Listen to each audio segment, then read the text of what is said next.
Hello everybody, this is Paul Neeson with the Raw Life Health Show. I am so excited. The last raw food retreat we did last month sold out and it was spectacular. And we have another one coming up next month, March 16th, 17th, and 18th.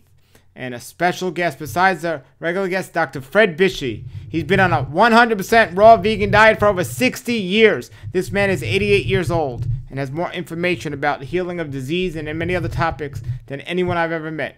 And he's going to be speaking at the retreat.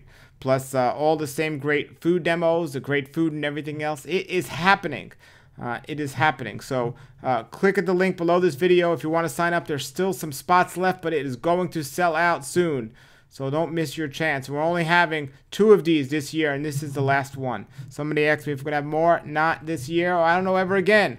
But these speakers certainly aren't always going to be available the way they are now. We got them. So check it out. Sign up for one of these spots. And here's a clip of some of these speakers and what they've spoken about in the past or what they'll be covering in the future.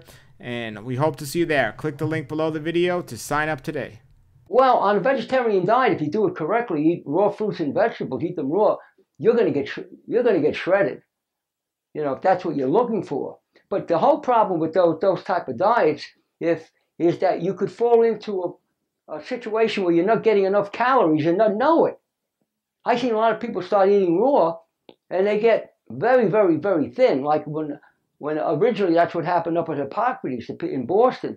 A lot of these people would get healthy, but they looked terrible because they weren't getting enough calories. They weren't told to eat fruit to provide enough calories on a raw diet. Or, like John McDougall says, you eat enough starches, people eat a starch-based.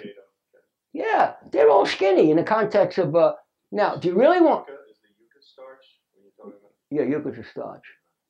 All of verdura, the Spanish vegetables, verdura, they're starches. But you see, the whole problem in the Caribbean culture, they eat like arroz con pollo, chicken, rice, and the animal protein. That's going to make you fat. It's going to run in. That's why food combining is so important. So the thing is, one concentrated food with a plant-based diet, you'll have energy unbelievable.